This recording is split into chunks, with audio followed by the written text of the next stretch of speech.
find that there are many on the school committee listserv that think that that's one of the goals of this program is to, if not eliminate school committees, significantly weaken local jurisdiction over public education.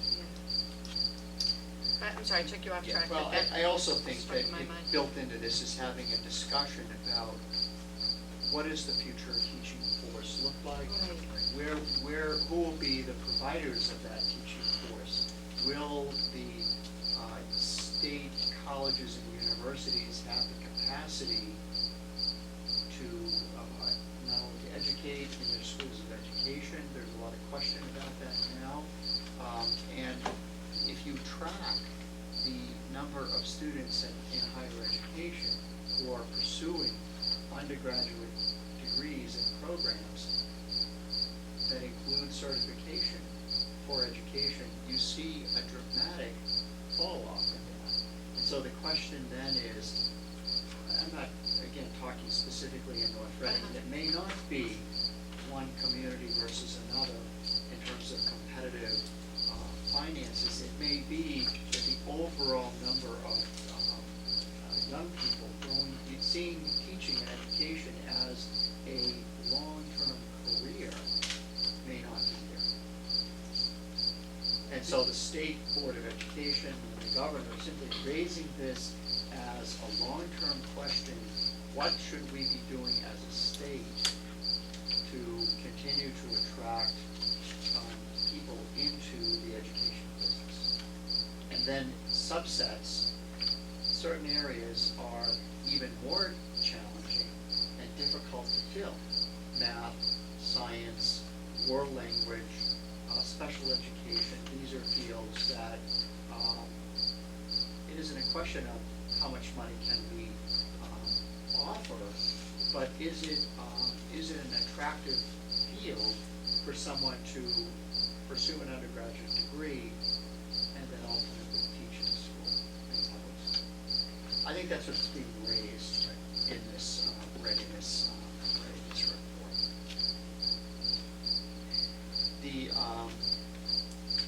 The third goal deals with preparing the students, and this is really where you get to the kind of 21st century skills, and how can K-12, particularly high schools, work with community colleges and colleges, four-year colleges, to perhaps look at high schools, look at the number of years, look at graduation requirements. Is there a way to accelerate students through high school at a faster rate? How can the colleges and community colleges work with the public schools to support that? And basically, the fourth goal focuses on innovation and change. And so here you see recommendations that are looking at restructuring of the school day and year, looking at providing autonomy to individual schools, the use of the term readiness school, where the local school committee would have oversight on a school within that community, but that individual school would have a certain amount of autonomy in setting its budget, and setting its future direction. So the fourth goal is a very interesting one in that it's raising questions about overall systemic change.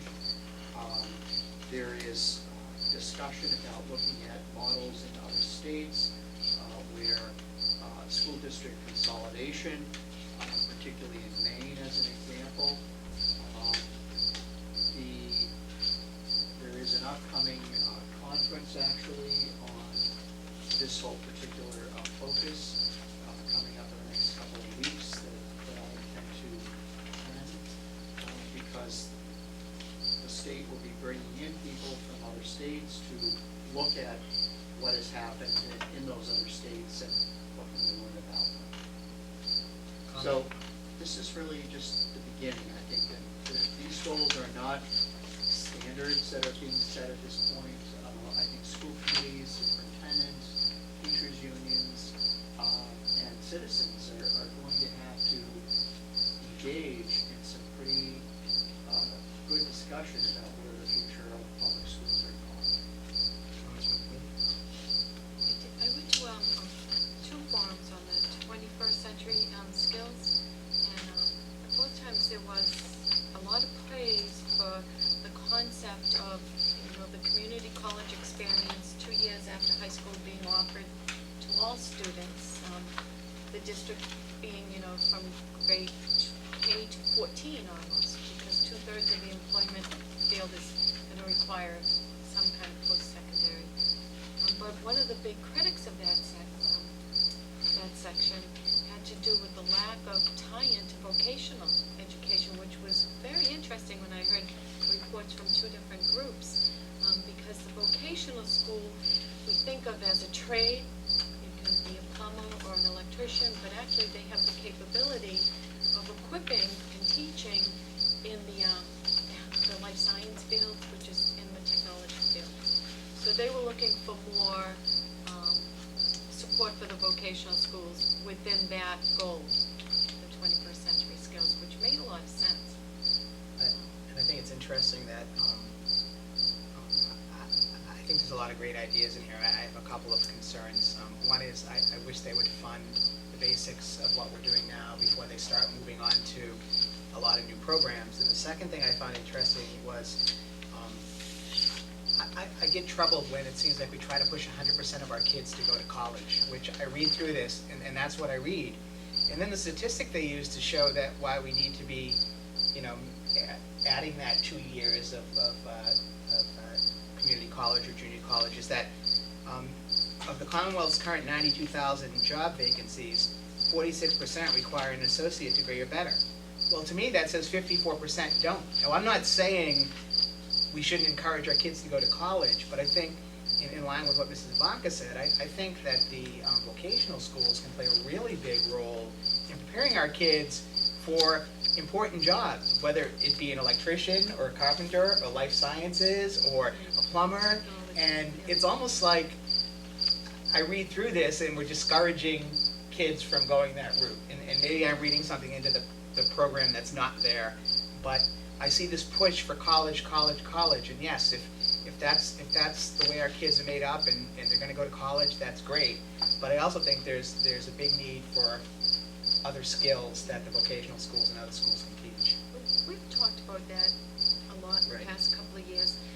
In a small town like North Reading, our high school does tend to be primarily college prep. Right. And we've talked about, trying to get our guidance counselors to be maybe more career counselors. And we've made some strides in beefing up our business education department here at the high school. So I think we're thinking along the same lines. We see the same trends. We need to shift away from this primary 4-year college prep program and start including more kids, because there certainly are more job opportunities out there. But I think we could do more if we had money here with the business ed department, with career counseling. And I know that the Wakefield Vocational School is looking for capital improvements to expand into the technology offerings and a little less trade offerings. So within our own little community, we've been moving in a direction that's been obvious to us. I just don't want us to lose sight in this governor's plan, because he's got these great ideas, but we can do it within the frameworks we have if we have the money. And that's the key, the money. The first thing we have to do is we have to fund what we already are doing. We're doing such, we're doing the base Right. now. And we're having trouble finding the money to do that. We back up to 4.5 days a week, or 4 days a week, and suddenly we're not doing anything. And this program is very utopian. It says, if we had unlimited funds, we could start with the kid that's in the cradle and provide every parent with baby Einstein and have him and a player and let them all start from rocking them in the cradle. What we need to do is get away from doing now and pay attention to doing what we're doing right now, right. I just think it's very grandiose, and there's a number of items within the program, as you read through the documents, that are just beyond what is realistic. Basically, you're giving each kid an individual plan Right. that you're going to monitor through all 12 grades, plus kindergarten, preschool, and from the cradle. And you're going to have people to do that? Huh? That's impossible. That's impossible. I wrote the word utopia It's- down. When you said that word, I wrote utopia next to that paragraph. It's utopian, and, you know, there's a lot of great ideas. There's a lot of thought that goes into it, but, and the people who were at the back of it, the acknowledgements, you know, they're very esteemed people. But boy, are they high up in that ivory tower, I'll tell you, they are way, way up there, far from Earth. You mentioned you were reading the listserv of the school committee, and this has been the discussion for you've seen the past couple of weeks, talking about why weren't there any school committees, right? Why weren't there any school committee members involved, and why wasn't Mask more involved? And you know, as you said, there are a lot of good ideas in here, but the short term concerns me. If you want to do something strong for education today, what you do is you put the first thing on the budget is Chapter 70, and you fund it to the level that will allow every school district to fully fund their programs at the level that they'd like to fund them within each school district. And you have a cutoff for the cities, because the cities right now are getting way more than what the towns are. It's a terribly disproportionate amount. And that is what's wrong with Chapter 70 right now. We need to reform Chapter 70, fully fund Chapter 70 to provide funding for the schools to do the job that they're supposed to be doing now through all of the unfunded mandates. And once we get through that, then we can look at another program. But you know, this is way, way out in space. This is saying we're going to go to a far-off galaxy when what we really ought to be doing is looking about getting out of the state. Maybe I should have said it that way. David, any further comments after? That's my rant for the night. I mean, promise. David, I understand it. I think there's a lot of great ideas in here. That I think the concern of a lot of us and a lot of the school committee members that we've been reading this week, these past few weeks, is exactly what Mr. Bauer has said, is that fully fund Chapter 70 and fully fund everybody's program now before you start moving on to these ideas that require more funds. And I think that's... Right, and then go ahead and develop a program. Right. Develop the program, but first fund what we need right now. Right. Fund what we've got going right this minute, and then look at your program. If you can fund it, then fine, we'll go ahead and do that too. But funding first, then we do the program, not give the program to us and say, okay, guys, fund it. Right. And we can't do that. We don't have that capacity to raise it appropriate.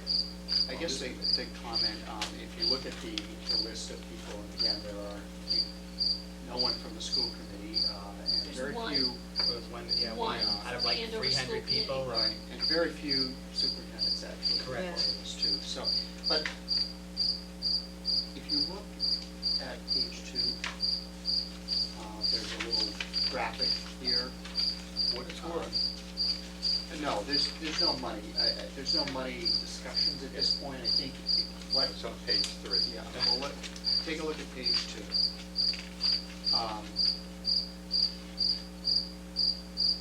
What we have, and again, we're looking at the entire Commonwealth. So if you take for every 10 high school freshmen in all the high schools, whether suburban, rural, or urban high schools, that the graduation rate, which is pretty irrefutable data, that's pretty consistent, you're getting, of those 10 high school freshmen,